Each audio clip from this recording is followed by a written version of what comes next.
കാലും കടയും വയ്യാതെ ഞാൻ വരുന്നില്ലെന്ന് പറഞ്ഞതാ. എന്തായി, മാനേജറായോ? അതാ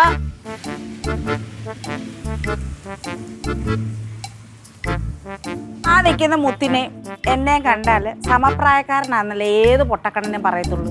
പിന്നെ ഇച്ചിരി മൂപ്പ് എനിക്കാണോ?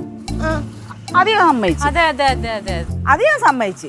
അല്ല, ആ സമപ്രായവാ. കണ്ട എനിക്കങ്ങനെയാ തോന്നുന്നത്. സൈഡും ഉണ്ട് എങ്ങനെ നോക്കിയാലും ഒരു പ്രായം പോലെ, പിന്നെ ഒരു 6 മാസം കൂടുതൽ തോന്നിക്കും. നല്ല ഉടുപ്പ്, പിന്നെ നല്ല വള, നല്ല മാല, നല്ല കമ്മല് എല്ലാം ഇട്ട് ഒരുങ്ങി ചെന്നപ്പോഴേ ടൈ കെട്ടിയ കുറേവന്മാര് പറയവാ എന്റെ ക്വാളിഫിക്കേഷൻ അനുസരിച്ച് എനിക്ക് സീപ്പർ ജോലിയെ കിട്ടത്തുള്ളന്ന്. അയ്യോ അത് കട്ടൊക്കെ കണ്ണി തിമിരമായിരിക്കും. ഞാനൊരു കാര്യം പറയട്ടെ, ക്വാളിഫിക്കേഷൻ അവിടെ പോട്ട്, പക്ഷെ എന്റെ മോളെ പോലെ കഴിവുള്ള ഒരുത്തികളും അവിടെ കവച്ചു നോക്കായിരുന്നു. അമ്മച്ചി അത് സമ്മതിക്കാനേ പറ്റൂ. കണ്ട എന്റെ കുഞ്ഞ്. അല്ല അതൊക്കെ ശരിയാണ്, പക്ഷെ കിട്ടിയ ജോലി കളയണ്ടായിരുന്നു. അത് കളഞ്ഞ മണ്ടത്തരമായി. സീപ്പർ കളഞ്ഞോ? വേണ്ടാന്ന് വെച്ചു. ഞാൻ എന്റെ വീട്ടിൽ നന്നായിട്ട് തുടച്ചു വാരിയിട്ടില്ല, പിന്നെ ഞാൻ കണ്ടവന്റെ സൂപ്പർ മാർക്കറ്റിൽ പോയി അടിച്ചു വരാന്.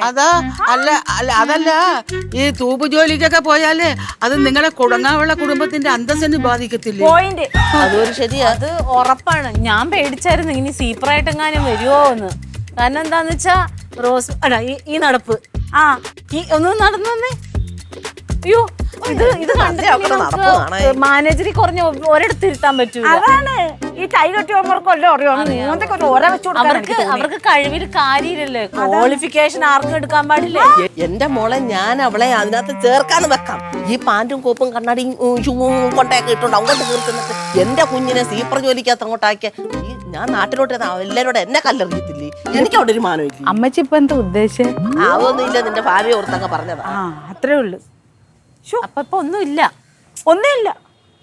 ഇപ്പൊ എന്തായാലും നല്ലൊരു ജോലി കണ്ടുപിടിക്കണം. മക്കളെ നീ വിഷമിക്കണ്ട.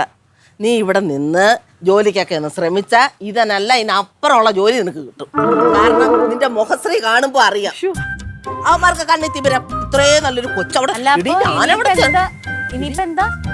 ഇനിയിപ്പോ ഇവിടെ നിന്നിട്ട് നല്ലൊരു ജോലി കണ്ടുപിടിക്കണം. അതാ പിന്നെ ക്ലീറ്റോ ചേട്ടന്റെ പാർട്ടിയിലൊക്കെ നല്ല ബന്ധമുള്ള ആളല്ലേ, അങ്ങനെ വിചാരിച്ചാലും എനിക്ക് എവിടെയെങ്കിലും ഒരു സൂപ്പർ മാർക്കറ്റിൽ ജോലി കിട്ടുമല്ലോ. സുന്ദരമായിട്ട് അവൻ വിചാരിച്ച പാർട്ടി എന്തിനാ പറയുന്നത്, സെക്രട്ടേറിയറ്റ് കിട്ടുമല്ലേ? അയ്യോ മന്ത്രിയാവാലോ. പിന്നെ ആ വെള്ള സാരി കൊണ്ട് എടുത്തിട്ട് കുഞ്ഞ് എങ്ങനെ ഇരിക്കോടി? രാഷ്ട്രീയത്തിൽ ഇറങ്ങട്ടെ. ആര് കുത്തിയില്ലാലും ഞാൻ കുത്തു പോട്ടു. എനിക്കറിയാം. പിന്നീന്ന് അവ കുത്തും. ഡൗട്ടാ ഇപ്പോഴും നമ്മളെയൊക്കെ അങ്ങ് പുച്ചാ ചിലർക്ക്. ഞാൻ അറിഞ്ഞില്ല. കാണിച്ചു കൊടുക്കണം മക്കളെ നിന്റെ കഴിവ് കാണിച്ചു കൊടുക്കണം. ഈ തവളയുണ്ട് നിന്റെ കൂടെ. ഇതെവിടെ ഒളിപ്പിച്ച് വെച്ചേക്കാ നീ സ്നേഹം എല്ലാം കൂടെ ജോലി കിട്ടി കാണോടി. എന്റെ കൂടെ ഒരു ഭാഷയാ. എന്തായാലും ഇനി ഇവർക്ക് ജോലി മേടിച്ച് കൊടുത്തിട്ടുള്ള കാര്യം എന്നിട്ടേ ഇവിടുന്ന് പോകണോ? എന്റെ പൊന്നു അത്രയുള്ള